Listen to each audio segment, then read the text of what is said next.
All right. So another day in America. A couple days after Christmas it is, 2025.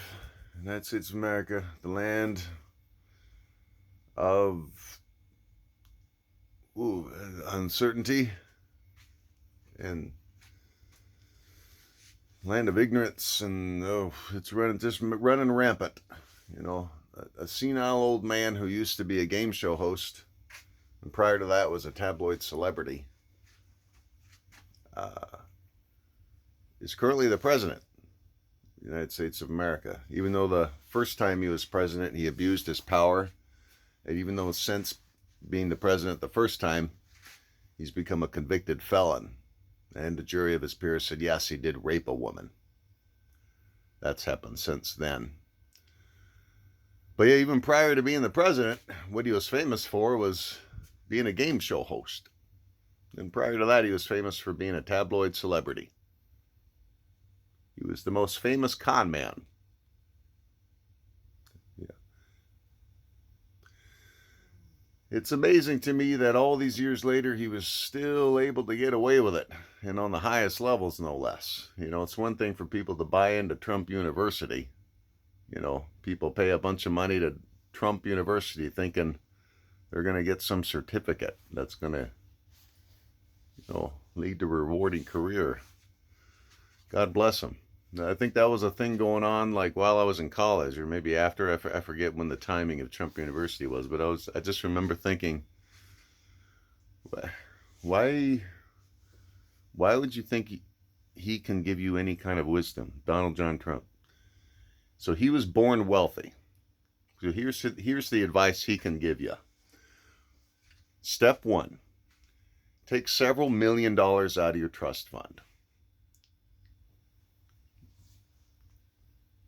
If you can't do that, then you're shit out of luck. Yeah. It's just frustrating because it's like it reveals like people's inner character, and it kind of, I'm all about fake it till you make it. If you don't have confidence, well, pretend that you do. But over time, you kind of gain confidence doing things and real life opportunities coming your way and jumping on them, failing plenty, but nonetheless. But there's something about like people genuinely thinking that Donald John Trump is awesome. Like, why do you think that about yourself? Meaning, like, why do you think so low of yourself? Are you capable of saying a coherent sentence, maintaining a thought for more than a minute or two? Can you keep a job? Do you have more than one or two skills? Do you have the ability to not lash out all the time? Do you have the ability to take criticism? If you have any of these attributes, more than one, maybe all of them, then yeah, you are better than Trump. Have some confidence in yourself. He was one of our worst. That's the most frustrating thing about the Trump era, is the people like doing their darndest to lift Trump up, and they're doing all the work. Like, he's just pure dead weight. Have some confidence in yourself. You're better than him. You are, I assure you. I've worked alongside plenty of MAGA folk, and God bless them. But, yeah, there's something kind of going on inner where they don't, a lack of confidence or something. I don't quite know what it is, because Trump is so obviously bad in a cartoonishly bad kind of way. Like, I've never really understood the appeal. Like, going back to about age 7 or 8, because he was pretty well known in the 1980s. He was a pop icon on a D-list level, but nonetheless, he had a certain heyday. The records show that during his heyday, he was the worst businessman in all of America. He lost more money than anybody. but he was famous and wealthy.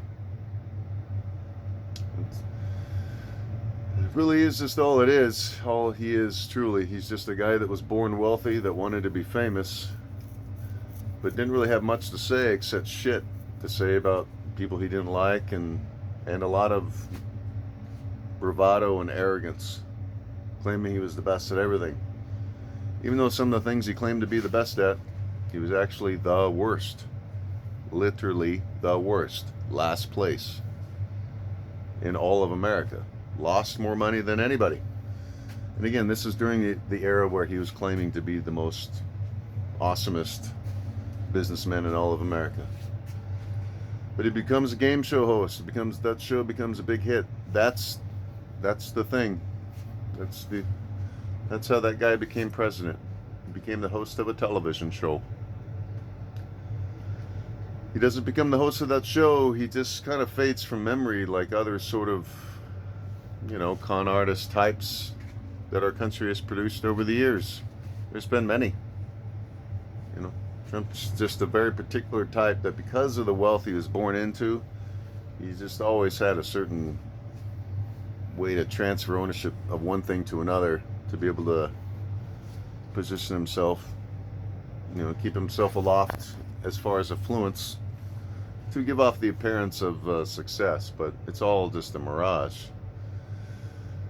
And plenty of people have been shouting that out for decades now. It's frustrating that so many people just don't have that much confidence in themselves. And that's the regurgitating Trump's rhetoric doesn't,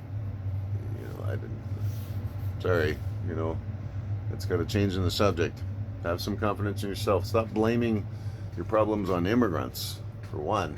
It's like we gotta, we definitely gotta relook at this weird, big, strange system that has changed quite a bit with the corporate structure and stuff over the last few decades, and how money is quote-unquote earned and accumulated. What is money? What is the true value of money? When individual humans can have billions with a B of spendable money. The average home price is, $300,000-$400,000. The average person has to work for 30 years to be able to truly own. Something askew, we need to restructure things, but it's all in communication. The people that fight against a marginal tax, a tax that would only affect a few thousand people, they'll object to it because when I become a millionaire, I don't want to pay that. Fuck. It's frustrating.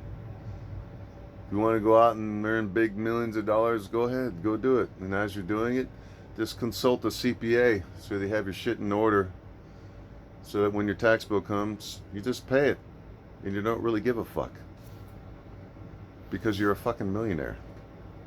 Whatever your tax bill is, that's what your fucking tax bill is. It's based off of taxable income too, so there's various things you can do to offset your taxable income, which would be fully available. Now, not so much being so incompetent at business that you're able to write off taxes for 20 years, Donald John Trump. That just seems kind of stupid. You need to restructure the tax code a little bit, understanding that there are some outliers here that are able to accumulate vast real monies simply through ownership stakes and things. Ownership stakes and things that are really, really, really big, but truly only benefit a small percentage of people. The Walmart.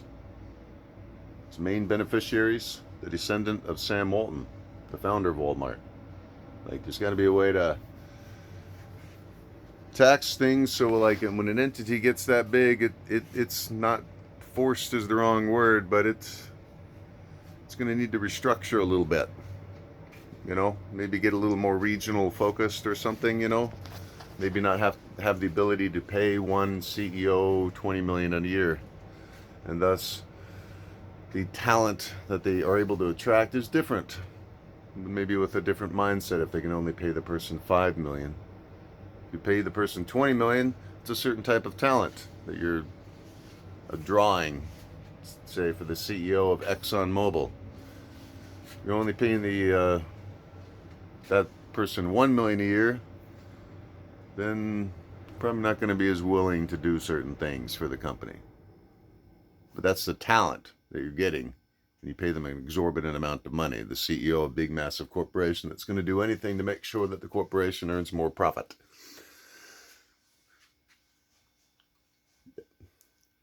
That person's main objective in life, in receiving the big, massive fund of $20-30 million, is to make sure that that big, massive entity earns more profit, no matter what. So, but that's the thing. You have to be able to draw the talent. Yeah. So I'm not really the type of talent those corporations want. That's no matter what amount it is, it doesn't really matter. It's just like kind of like almost like play money or just something. It's just like, no, I'm not interested in the job because I can't do the things that you want me to do to make sure the company earns a profit. You know, one of the first things I'd be able to want to do is if I had a certain control of a certain company is to big massive entity is find a way to restructure it, downsize. Like Walmart is too big. It needs to be smaller. Well, if Walmart should have every right to continue to exist, but it doesn't need to be a multinational corporation in every city, especially when it just kind of takes over small towns and then becomes the only kind of option. It creates certain food deserts where it just kind of wipes out any sort of legitimate competition. You can't really have dynamic economies with these just big. It's just not really that great of a story either. I don't really. I just shop because I have to, you know. It tends to be it's a long walk to the next grocery store, and I don't drive. And they do. Walmart does delivery, but I would definitely prefer to shop at one that's more local. And sometimes I even go out of my way to go to one that just isn't Walmart because it's just I don't want to give money to Walmart. The Walton family are doing just fine. Even if the Walmart restructured and became a much smaller entity, the Walton family would still be just fine. You know, they would still be able to live very fancily. But I don't know. Corporate tax restructuring, campaign refinance, probably a little bit of a fine-tuning of the requirements to be president of the United States. You cannot have a felony fucking conviction. Like, what the fuck?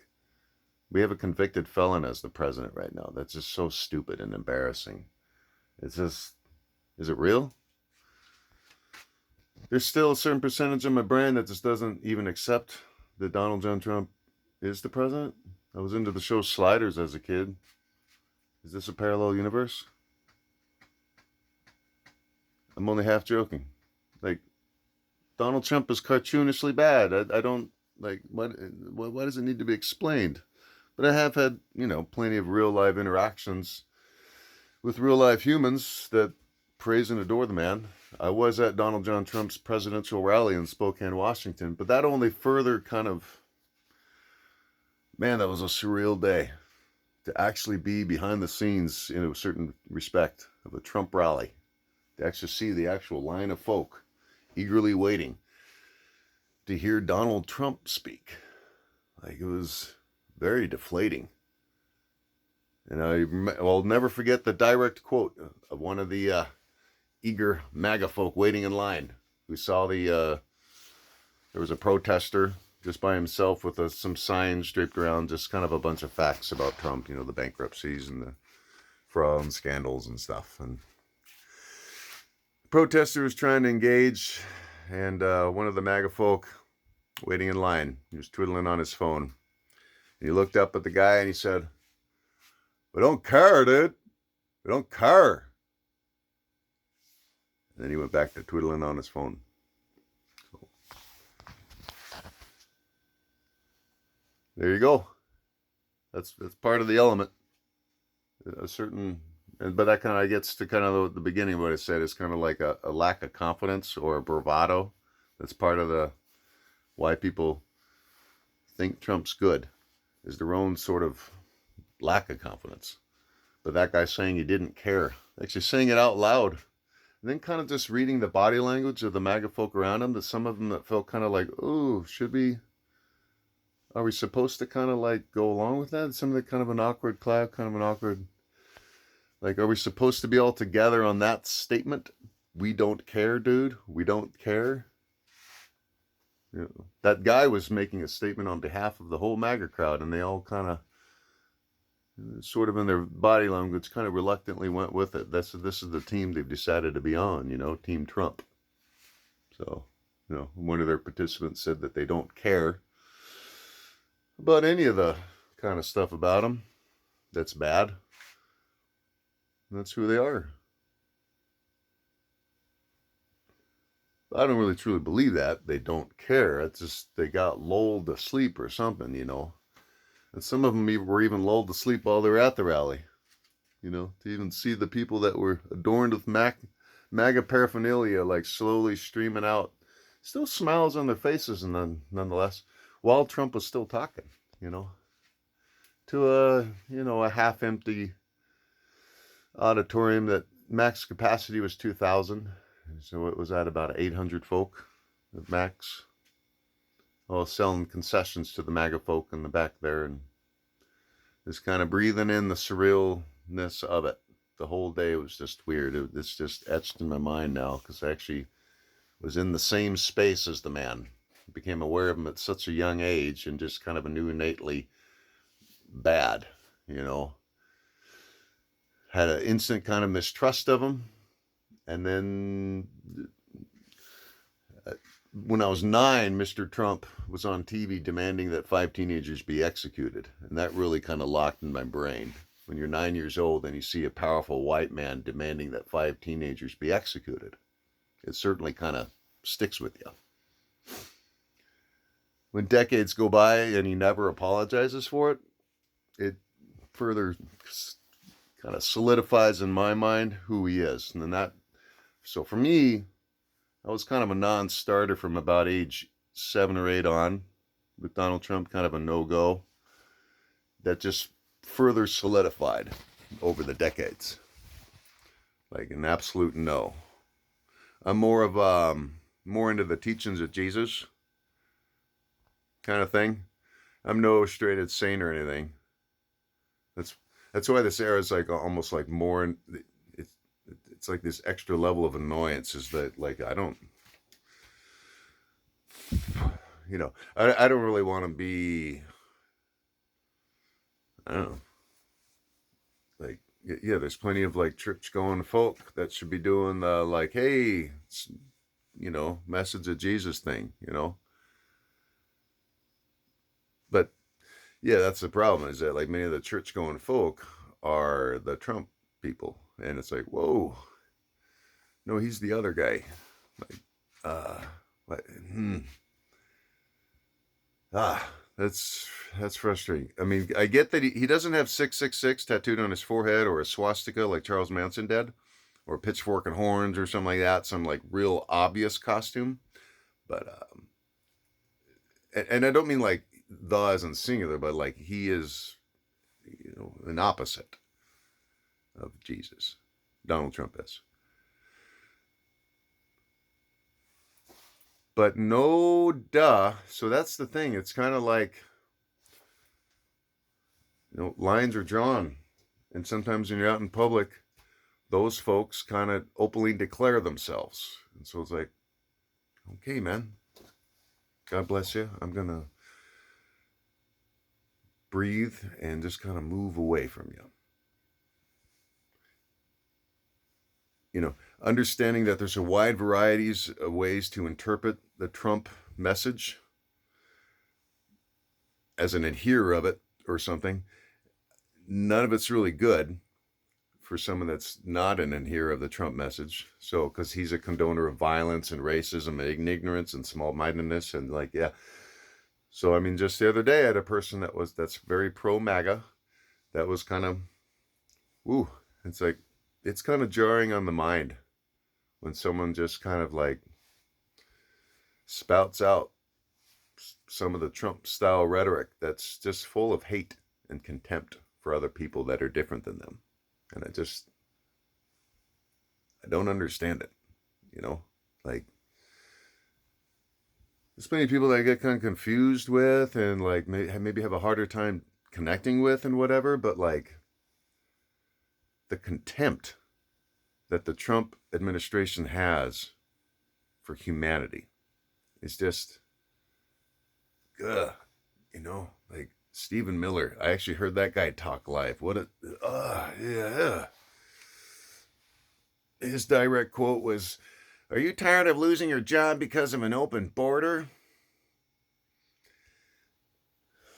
Like, what the fuck? I think I almost said "what the fuck" from the back of the thing. I might have just mumbled because I was in back of the auditorium with my arms crossed, just kind of staring at it at this weird show. But he played the hits Trump did that day. Lock Her Up and what's the other one? There was a oh yeah, Build the Wall. Yeah, Build the Wall and Lock Her Up. They played those two hits, and the Get Him Out of Here. That hit was also played when I was at the show, selling snacks to the MAGA folk.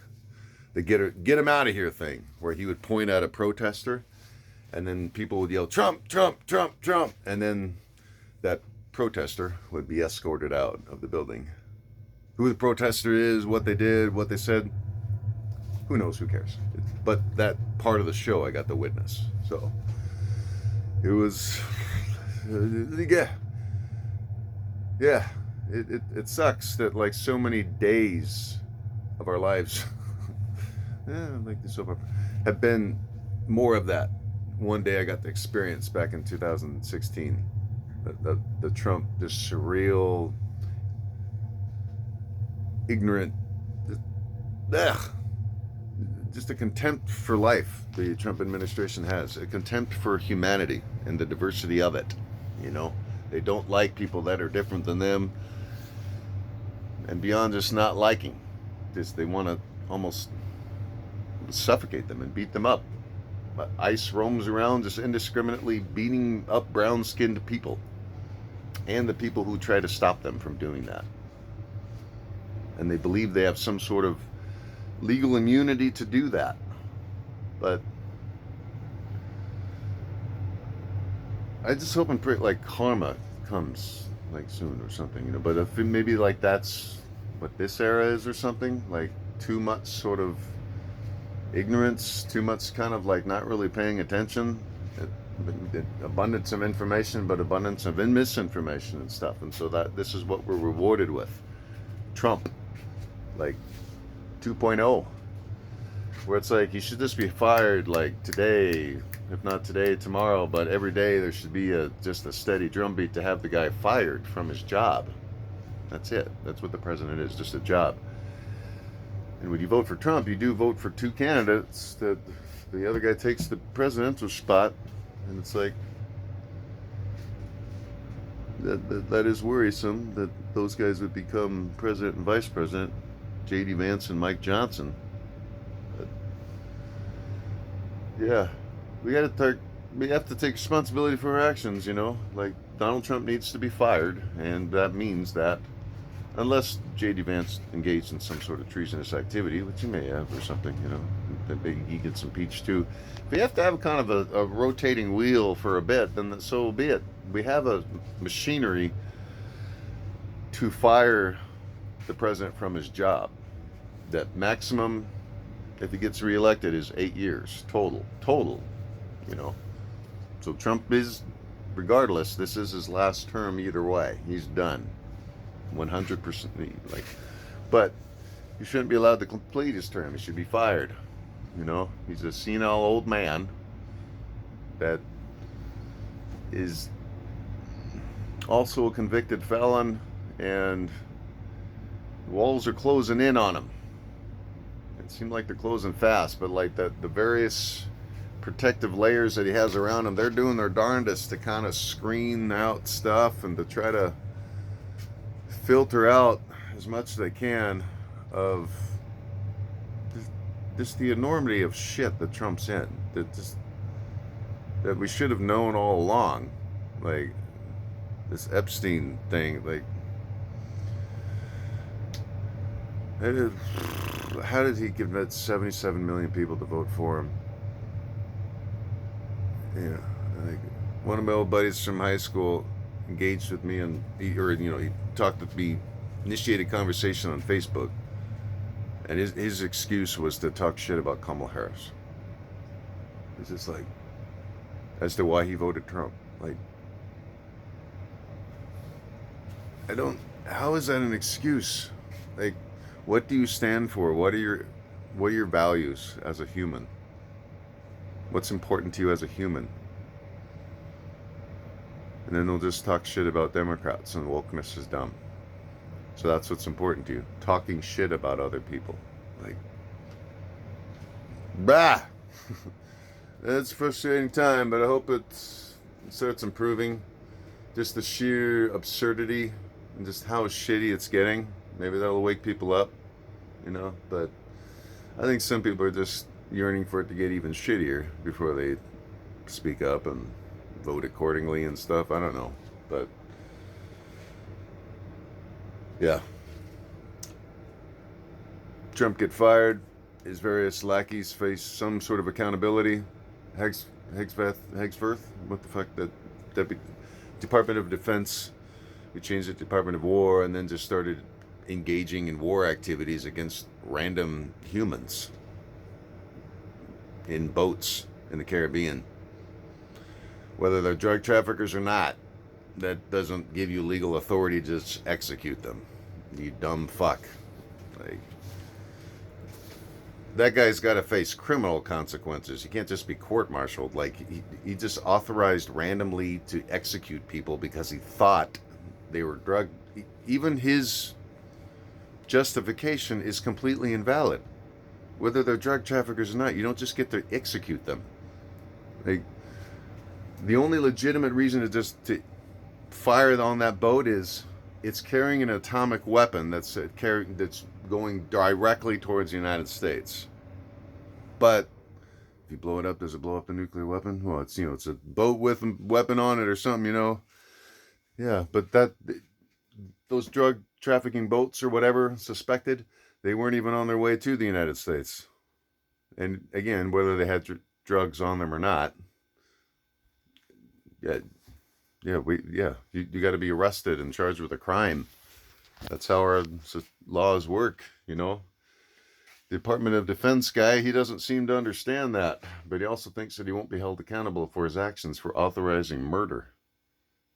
Nor will the people that engaged in the murder, that actually took the unlawful order. Like, you're going to face some consequences at some point once there's some sort of fucking righting of the ship, like better heads start prevailing or being allowed to prevail. Right now, it's the shit's rising to the top still, the most unethical, most immoral, like all the various talking heads for Trump.